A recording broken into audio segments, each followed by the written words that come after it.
Hello, I just finished the gym and I thought I would record a quick episode and read some of The Power of Now, which I read this morning, and there was a section in there I found it quite helpful, and I thought it might be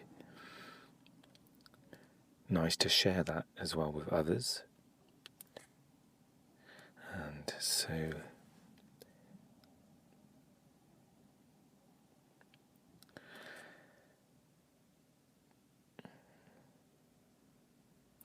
some of this touches upon some of our focus in the future, and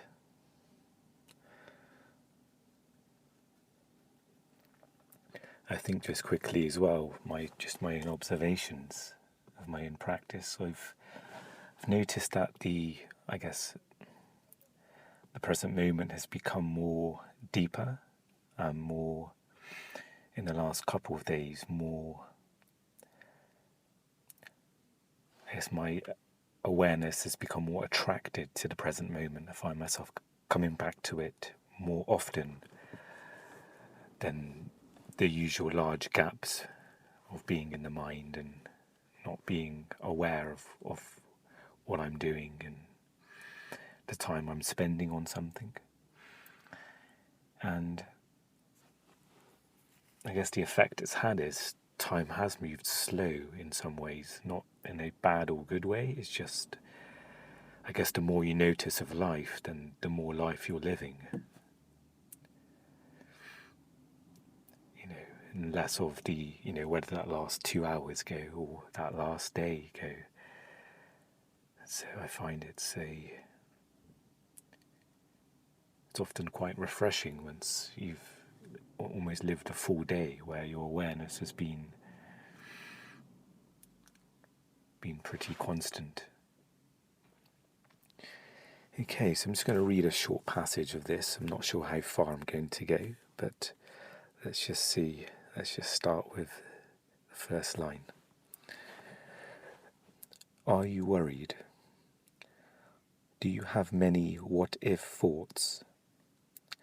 You are identified with your mind, which is projecting itself into an imaginary future situation and creating fear. There is no way that you can cope with such a situation because it doesn't exist. It's a mental phantom. You can stop this health and life corroding insanity simply by acknowledging the present moment. Become aware of your breathing. Feel the air flowing in and out of your body. Feel your inner energy field. All that you ever have to deal with, cope with in real life, as opposed to imaginary mind projections, is this moment. Ask yourself what problem you have right now, not next year, tomorrow, or 5 minutes from now. What is wrong with this moment? You can always cope with the now, but you can never cope with the future. Nor do you have to. The answer, the strength, the right action, or the resource will be there when you need it, not before, not after. One day I'll make it. Is your goal taking up so much of your attention that you reduce the present moment to a means to an end? Is it taking the joy out of your doing? Are you waiting to start living? If you develop such a mind pattern, no matter what you achieve or get, the present will never be good enough. The future will always seem better. A perfect recipe for permanent dissatisfaction and non-fulfillment. Don't you agree? Are you a habitual waiter? How much of your life do you spend waiting? What I call small-scale waiting is waiting in line at the post office in a traffic jam, at the airport, or waiting for someone to arrive, to finish work, and so on. Large-scale waiting is waiting for the next vacation, for a better job, for the children to grow up, for a truly meaningful relationship, for success, to make money, to be important, to become enlightened. It is not uncommon for people to spend their whole life waiting to start living. Waiting is a state of mind. Basically, it means that you want the future. You don't want the present. You don't want what you've got. And you want what you haven't got. With every kind of waiting, you unconsciously create inner conflict between your here and now, where you don't want to be, and the projected future where you want to be. This greatly reduces the quality of your life by making you lose the present. There is nothing wrong with striving to improve your life situation. You can improve your life situation, but you cannot improve your life. Life is primary. Life is your deepest inner being. It is already whole, complete, perfect. Your life situation consists of your circumstances and your experiences. There is nothing wrong with setting goals and striving to achieve things.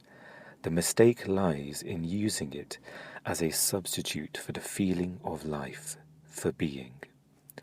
The only point of access for that is the now.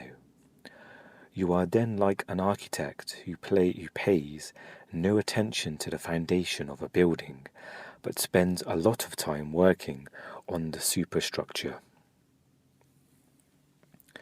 So I think I'll stop reading there.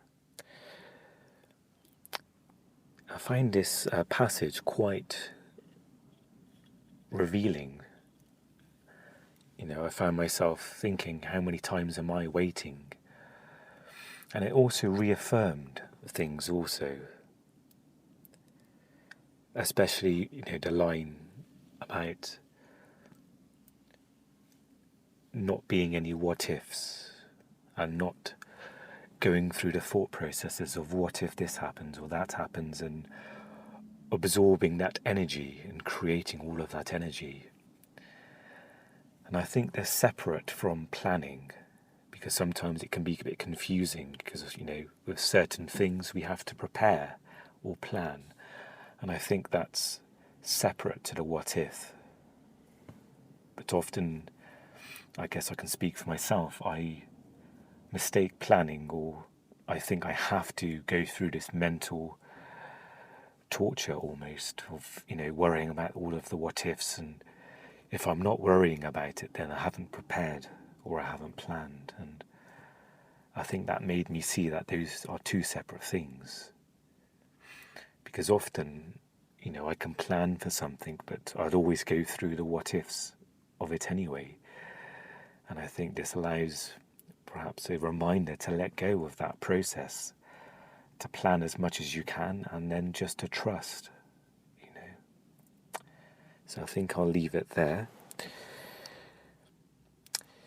Okay, so thanks for joining me for this short episode, this short check-in, and I'll speak to you again very soon. Take care. If you would like to support this podcast, I have set up a Patreon page. The link is in the description, and there you will find a little bit more information about my podcast and about my purpose and mission in what I'm trying to do. And you can always share and review the podcast as well, which will make it easier for people to find amongst the many podcasts out there as well. Thank you.